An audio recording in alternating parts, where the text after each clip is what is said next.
Hello guys, morning. Good morning, sir. Sir, Morning. Yes, morning. Okay, and why just 12? Nasaan na ba yung iba? Do you have a class before this?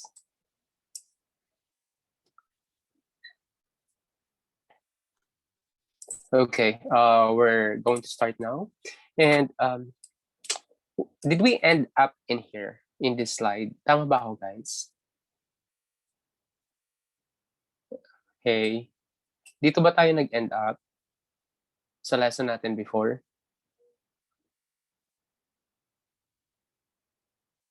Wala na. Walang may alam. Okay, anyway, so let's start with here. I think we ended here. Okay.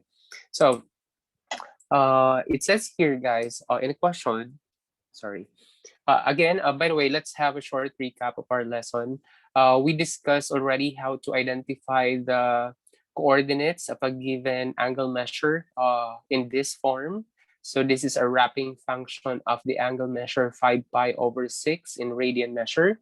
Again, if an angle measure doesn't have a unit, okay, it only means that it is in radian. If it is in degree measured, then you will see the degree symbol. All right, and also we have already defined wrapping function, and we have defined or we have discussed how to determine the other trigonometric functions given uh, a, a coordinate or a value of one of the trigonometric functions, diba? By using the inverses, then we can easily identify them. Also, the special angles, the 30, 45, 60, 90, 0 degrees were discussed. Okay, you can also convert this into radian like pi over 4, pi over 6, and pi over 3. Okay, so given a point, we have identified the 6 trigonometric functions, and this point is the point where the terminal side can be found at. All right, so these are the coordinates of the of the point where the terminal side of the angle ended, just like this. Okay, and we have also discussed the shortcuts, okay, on how to identify easily the 6 trigonometric functions using the coordinates, as I've said earlier. Ayan, so discuss din natin to. Okay, so let's start now with this example. How many angle measures in a unit circle with coordinates 1, 0? And what are these? Yun yung tanong doon. Okay, so the best thing that we could do here is, of course, mas maganda if we're going to plot the point given. All right, and 1, 0 is, okay, sige nga. Question, randomizer. Sophia, question, where can we find the coordinates 1, 0?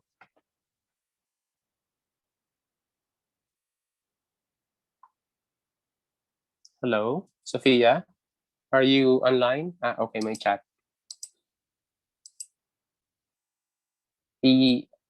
Yeah, which part of the XY plane can we find the coordinate or the point 1, 0? Sabi ni Philip, first quadrant. The first quadrant is this. Ito yung first quadrant natin. Ito yung second quadrant. Ito yung third. Ito yung fourth. Okay, but 1, 0 can be found here. And what's the name of this location or this position? Okay, x-axis. Now, specifically, there are two parts of x-axis. Okay, we have the positive and the negative x-axis. Diba? Dapat specific. So therefore, it is on the positive x-axis. Or it is called a quadrantal angle. Tama si Limwell. Okay, Bautista is correct, it's quadrantal. But when we say quadrantal, there are 4 quadrantal angles. The 0, the 90, the 180, and the 270. So alin dun sa apat na yon? So it is more specific if we're going to say the positive x-axis. So dito kaagad siya. Okay? So nandito yung point natin. Now, the question there is, what specific angle or angles does this coordinates or this point refer to? Anong angle measure to, class? Ito. Okay, Bianchi. Bianchi ba? Tama ba ako? What specific angle measure do we associate the 1, 0 coordinates? Sir, 0. Okay, 0. That's correct. Tama yun, di ba? 0. May pen pala ako. I forgot. So 0 degree 4 is equal to 0 radian, di ba? Okay, now, Adam, mayroon pa bang ibang angle? Sabi kasi dito, how many angle measures eh? And what are this? Mayroon pa bang ibang angle measure na nag-signify or can be associated with 1, 0 coordinates?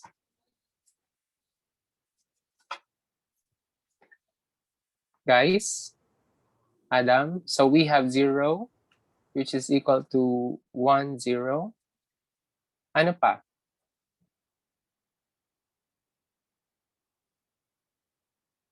Hey, Adam, are you online? Yes, sir. Yes. So answer the question. Sir, can you please repeat the question, sir? The answer ba? Okay, ito yung tanong mo. How many angles? Or just give me one angle. But if you can give me all of them, then better. Sir, 180 degrees, sir. Ay, 0 One- degrees, sir. Ano ba? 0 degrees or 180 Ay. degrees? 180, sir. 180. 0 was already given. Now, if we're going to have 180 degrees, that's this, di ba? Ito yun. 180 degrees. And this is equal to pi. What point is this? This is negative 1, 0. It's not equal to the given 1, 0. Yeah. So may kulang. Sir, 360 po pala. Okay, 360. Ayun, no, one complete, oh. Ayan. So 360 or 360 degrees. Or let's use a radian measure. 360 is equivalent to 2 pi, di ba? 2 pi. Oops. Ayan, 2 pi. Okay, so therefore, wrapping function of 2 pi is also equal to 1, 0. 1, 0 to, ha? Okay. Ayan. That's correct. Aside from these two, meron pa bang iba? Randomizer. Gutang. Nico. One po. Ano? Sir? Yes.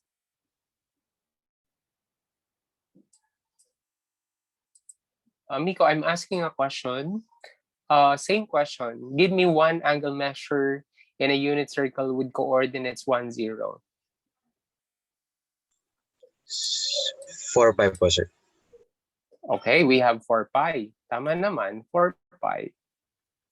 Okay, 4 pi is this. How many rotations does 4 pi have?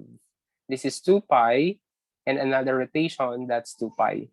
Okay, so these are three example of angle measures that end at 1, 0 as the terminal point, okay, or where the terminal side can be found at.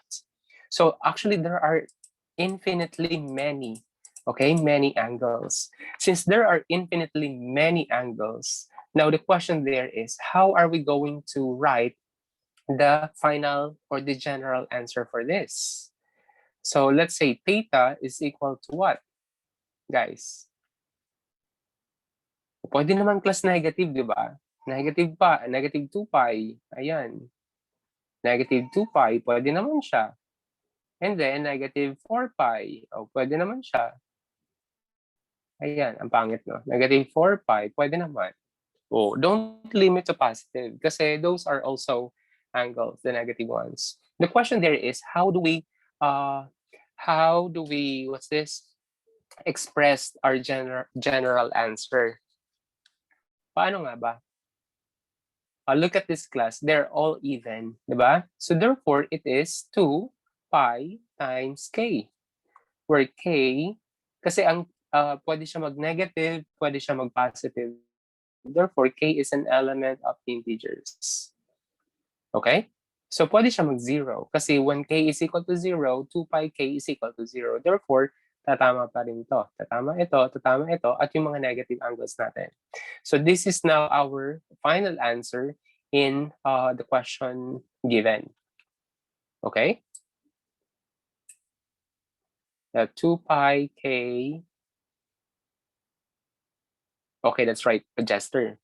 Pero yung pi natin, Jester, yung spelling ng pi, we're not supposed to be using the pi, the one that we eat. Okay? Ibang meaning yan. Pi is not equal to the pi, the sweet pie. Okay? Kasi may e ka na dyan eh. And e has another value. So para siyang ginawa mong pi and e.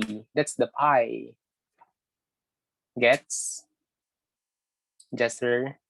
Okay, pero tama naman. May nasobrahan lang ng e. But take note, e has its own value. Okay?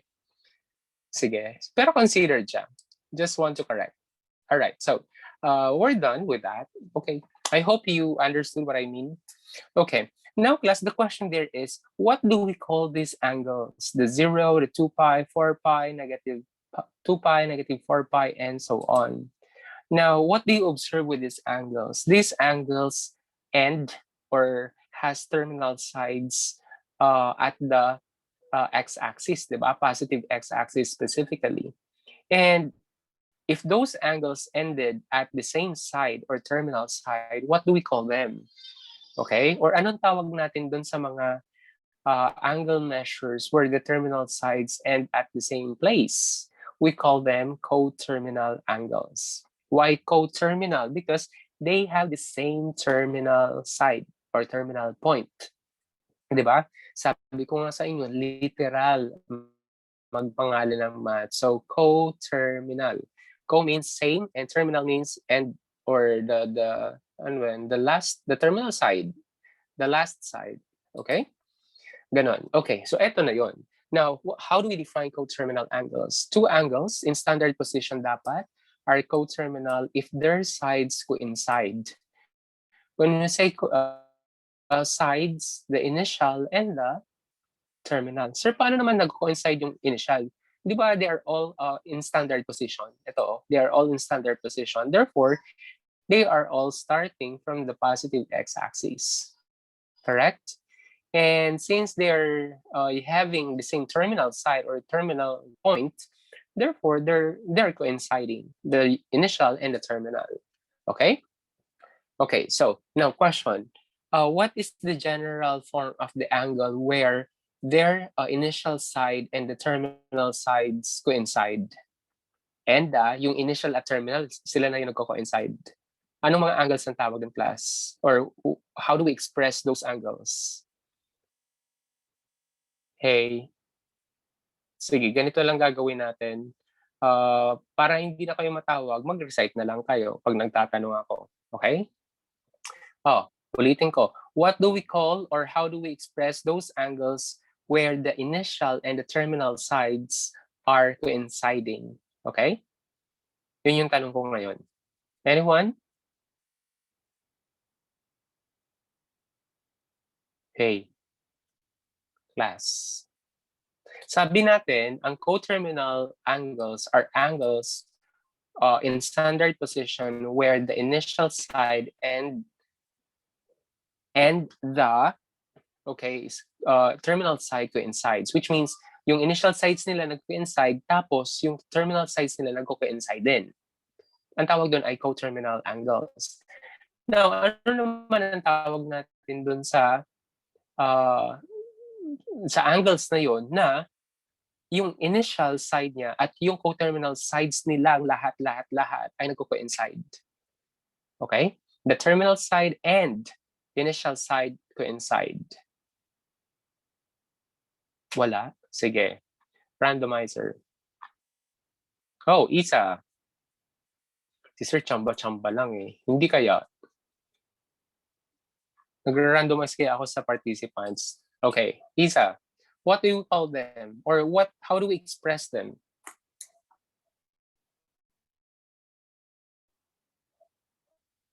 Sir, hindi ko po gets yung tanong.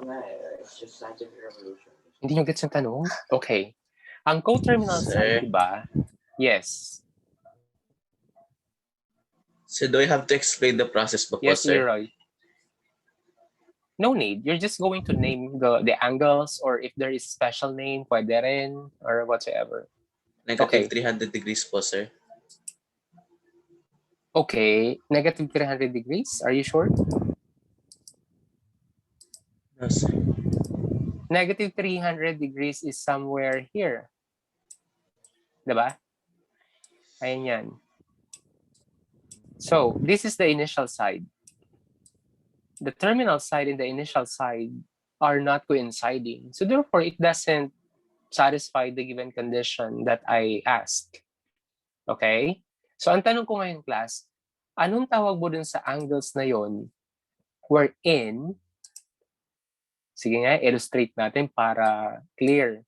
Wherein, mga angles sila, ang dami nila ha, wherein the initial side, eto, at yung terminal side nila, nagko-coincide.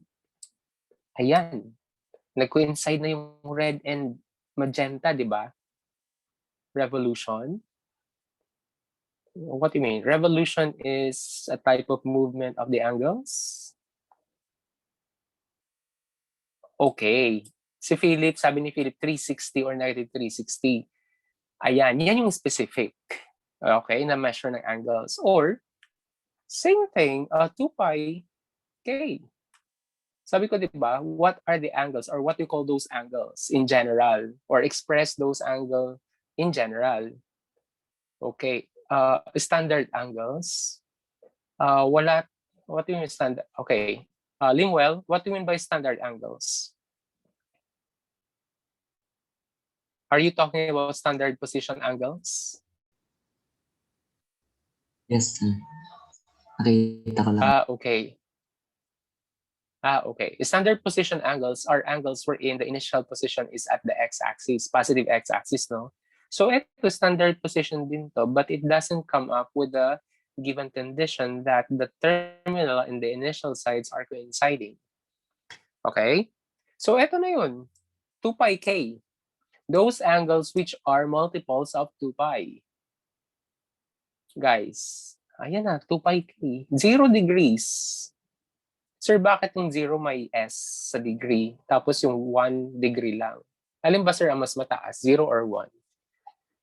Ewan ko rin, di ba? 0 degree angle. Okay. Kung lang yung tanong eh. Okay? Anyway. All right. Now, let's proceed. Wala na yung true or false. Okay. Tinitingnan ko lang kung paano nyo naiintindihan yung galaw ng movement, galaw ng direction ng mga angles na to. Okay, now example number 1. Find one positive coterminal angle with an angle 60 degrees in standard position. Okay, ayan. So we're looking for the coterminal angle. So if we have here, guys, wala namang sinabing unit circle yan, whatever. Basta in standard position yung angle na yan. So our angle is 60 degrees. 60 degrees is here approximately. So ganyan, in standard position. So this is a positive angle, 60 degrees. The question there is, what are the coterminal angles that we could find such that no, by the definition of coterminal, they will share, okay, terminal side. And of course, initial. Kasi nasa standard position na siya. Okay, so give me one. Ang dami niyan. There are infinite actually. Philip, 280. 280. Saan ba makikita? Okay, Philip, where can we find 280 degrees? In what quadrant? If you can specify. 270. 270 is here, Ay, pareho pa ng magenta. Okay. 270 is a quadrantal which is at the negative y-axis. Oh. Pag sinabing coterminal, di ba? When you say coterminal, they should share the same terminal side or same point. So, yung terminal side natin nandito, oh. Tapos yung point niya nandito rin. Okay, sabi ni Limwell, 780 degrees. Why 780 degrees, Limwell? Ang dami. 1,040 pa daw. How did you get 780? Sir, 420 ay 60 plus 360 degrees, which is ano po, coterminal. Tapos mapag Okay. nagdagdag Okay. ng 360. Okay, that's right. Now, ang class, di ba, iikot-ikutin mo lang naman yan. Okay, again, in standard position. Naintindihan ba, class, yung coterminal angle? Napaka-basic nito, ah. Coterminal angle. Again, standard position, angle. Sabog ba kayo, class, ngayon? May exam ba kayo? O yan. So, this is 360 degrees. Tama, di ba? Kaso, hindi pa siya nag-share ng common terminal side. So, ang gagawin mo, it should end at same terminal side with 60 degrees. Ayan na, tapos na. Ang tanong, anong measure ng angle na to? This is 2 pi. This is pi over 3. What is 2 pi plus pi over 3? Sige, gawin natin degree measure kasi doon naiintindihan. 360 degrees. Tapos ito naman ay 60 degrees. Oh, what's the sum of these two? Di ba 420? 420 degrees or what? 7 pi over 3. Ayan, 7 pi over 3, di ba? Oh, 420 plus 360, 780. So tama si Linwell. Tapos add mo na naman ng 360 and so on and so forth, you'll get the terminal side. So pag wala ka dyan, mamumblema tayo dyan. Okay, so ganyan. Kaso meron na nito. Dagdagan uli ng 2 pi. Ayan, coterminal uli. Oh, gumawa ka pa uli ng ilang ikot, ganyan. Okay? Parang katol, di ba? Alam niyo yung klaseng katol? Baka yung iba dyan hindi nakaranas ng katol na coil. Okay. Now, aside from that, what else? Meron pa. Dinidisregard nyo si negative. Pwede naman siya eh. Okay, eto. Di ba? The negative angles in standard position, so they share the same initial side, and they ended at the same terminal side. So, coterminal pa rin sila based on the definition of coterminal angles. But the question is, what angle measure is this? Yeah, it's positive. Pino-point out ko lang na pwede naman mag-negative, if ever. Okay? Guys, what is the measure of this angle? Negative 300 degrees. That's right. Why? Because one complete rotation is 60. 360, I mean, minus 60, that's 300 degrees, diba? Okay, however, we need to follow the instruction that it should be a positive coterminal angle. Okay? So kahit anong ilagay mo dyan, as long as it's their coterminal, tama pa rin sagot mo. Okay, let's proceed. Wala ka dyan. Paano nyo yan masasagot na yung mga tanong doon? Oh no. Find two positive angles that are coterminal with negative 30 degrees. Okay, negative 30 degrees. Saan ba yung negative 30 degrees? Nandito. Ayan, dinodrawing ko na ha. Okay, next. Ite. Give me one angle. Two daw. Two positive angles which are coterminal with negative 30 degrees. Okay, coterminal. Sir, 330 degrees.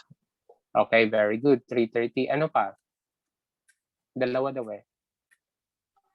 Sir, 690 degrees po. Okay, 690. Di ba? Ang dali-dali lang. How do you get it? Ite.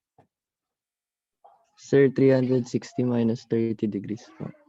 Okay, kukunin mo lang yung magpupuno sa kanya, class. Tandaan niyo lang, class, coterminal, yung kulang sa'yo. Siya yung coterminal mo. As long as you both start at the same position and you end at the same position. Sir, Sila yung, yes, 1,050 po. 1,050. Wow, ang laki nun ah. Yeah, tama naman yun. Okay.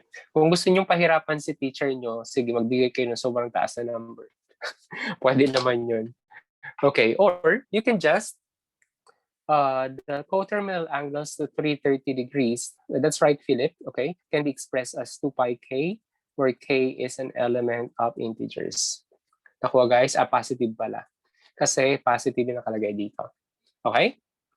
Nakuha yan guys. Okay, next. Find one negative coterminal to 30 degrees. Sean. Sean Ramos. Oh, sige, hindi na ako maglalagay ng drawing. Kayo na mag-imagine. Guys? Sean, are you there?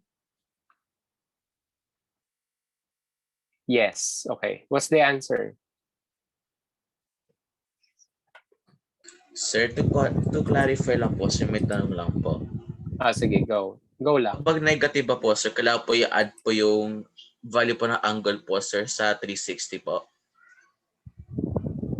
Yeah. Pareho lang naman. Whatever the angle measure given, just add 360. If you're looking for a, what's this?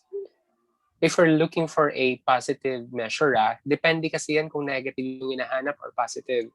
Pero mas maganda, excuse me, Pero po, sir, if you're, ano po sa yung i-affect po ng negative po sa yung, ano po, yung kung positive or negative po sa yung 360? okay, sige. Sagutin natin yung example number 3. Example number 3, the one negative coterminal to 30. I-drawing mo muna. 30 degrees is this. Approximately, di ba? Ano bang hinahanap natin? Negative. So, ano ba yung direction ng negative angle? It is clockwise, di ba? So, pag clockwise siya, it starts from the x-axis, positive x-axis specifically, but the direction is clockwise. And then we're going to rotate it until it ended at the same terminal side with 30 degrees. So ayan na yung angle natin. Okay, ito na yung negative na hinahanap natin. Ang tanong, ano to? Anong measure na to? We know, alam natin na 360, negative 360 yung isang buo pag clockwise. Kaso may 30 ka nang nakuha. So ilan na lang to? Let's say this is theta.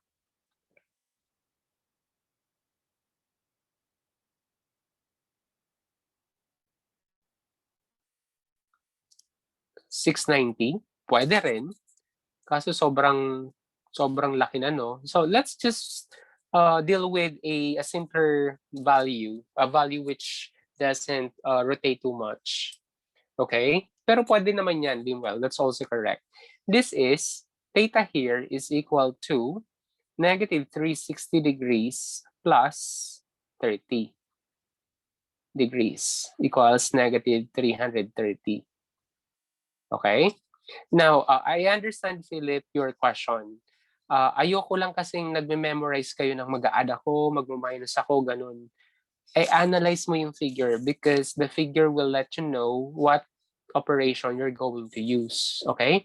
Kasi pag nag-memorize ka ng mag-a-add ako dito, mag-subtract ako dito, now the problem there is once I twist the given, mawawala ka na kasi nag-memorize ka na lang ng formula. But in this case, alam mo to. Okay? Malalaman mo kaagad to. Kasi ina-analyze mo siya by illustration. Okay? Nakuha, Philip. Pero to answer your question, ganito. If the angle measure given is positive, and if you're looking for a negative value, again, you're looking for a negative value of a coterminal angle, so just add 360 degrees. Okay? Negative, syempre. Negative 360 plus the given angle measure, 30. But make sure that the given angle is less than 360. Kasi pag more than yan, magpo-positive pa rin siya.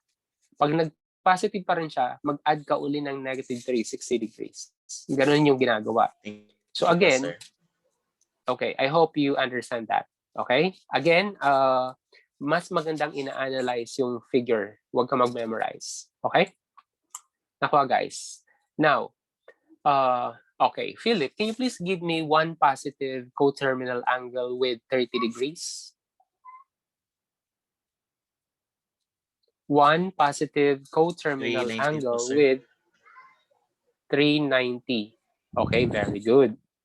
Ayun. So, ano ginawa mo? Nag-memorize ka ba ng formula or you just analyzed it? Analyze na lang po, sir. Okay, very good. Okay, dapat ganun nag-analyze tayo palagi. Huwag tayo nag-memorize palagi kasi mawawala kayo sa trigonometry pag ginagawa niyo yun. Okay? So, now, my question now is, what's the difference between coterminal and reference angle? Sige nga. Okay. Tingnan natin. Randomizer. Jester. O, hindi ko yan sinadya, ah. Sir, ang reference angle, pwede pong you can start from the negative x-axis, pero kapag coterminal, dun lagi siya sa positive x-axis. Okay. What else? Yung value po ng reference angle hindi tataas ng 90 degrees. Hindi tataas ng 90 degrees. Sigurado ka? Maybe. I don't know. Ayan, tinanong lang kung sigurado, nawala na. Oh, make up your mind, Jester. Are you sure that Sigurado it na will po. not? Yes, I'm very sure. Mali. Ay, wait, no. Kasi pwede pala, yung, basta, it will not be more than, 91 degrees. So, pwede siyang 90.1, 90.2, 90.3, ganon. Sometimes. Kasi Ano, ay, hindi sometimes pala. ka dyan. Sir, basta hindi pala. Basta hindi siya, it is not gonna become greater than 90 degrees. Pero pwede siya maging equal to 90 degrees. Sigurado ka dyan. Yes na. Okay, sige nga. Tingnan natin kung pareho yung analysis mo, yung interpretation mo. Randomizer. Okay, Henrico.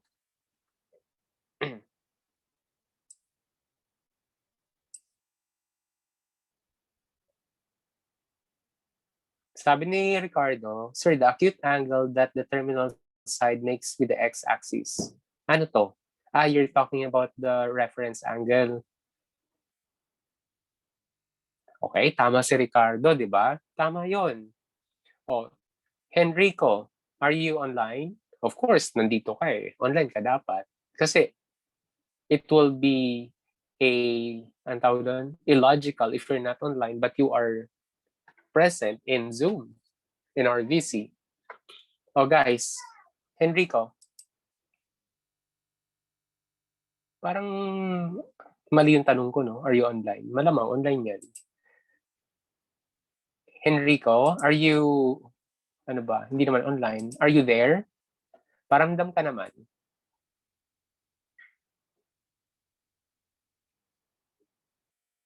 May iba pa bang Henrico dito? Sorry. Yeah. Jose Henrico Panganiban.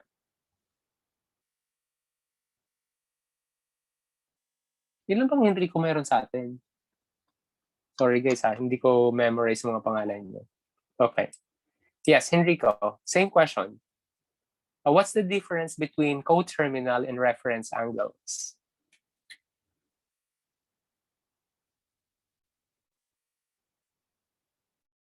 Jester, basahin mo yung sagot ni Ricardo. Anong conflicting statement doon sa sinabi mo sa sinulat niya or tinype niya?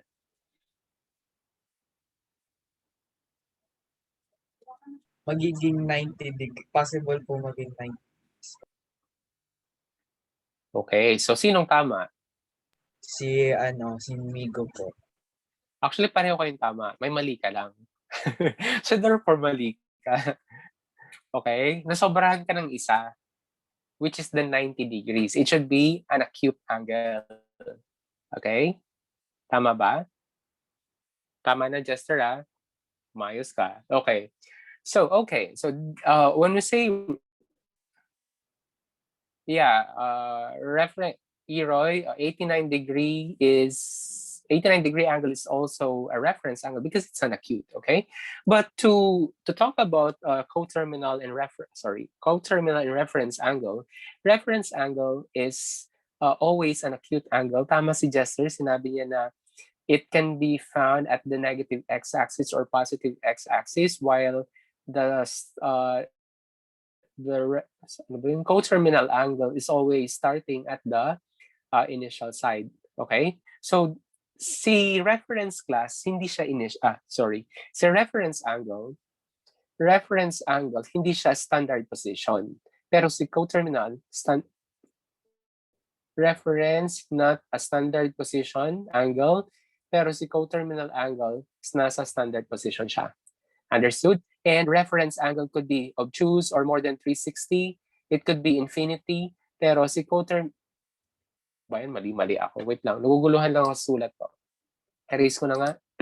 Okay. Wait. Si reference angle and coterminal angle. Anong difference nitong dalawa? Okay. What's wrong? Wait lang, guys. Naglolo ko yung pen. Pati yung teacher naglolo ko din. Okay. Ito yung coterminal angle natin. Okay? Tapos, let's say, ito yung angle natin. Ito yung magiging reference angle natin, if ever. Diba? So, reference angle and coterminal angle. So, reference is always acute. Ito can be any type of angle. It could be negative, positive, obtuse, acute, or flex, or whatsoever. Tapos, reference is always positive, or it could be 0, while here, coterminal, it could be positive, 0, it could be negative. Okay? Nakuha, guys? So, parang kung tutusin class, ang daming restriction kay reference. And ito ay nasa standard position. Ito naman ay not in standard position.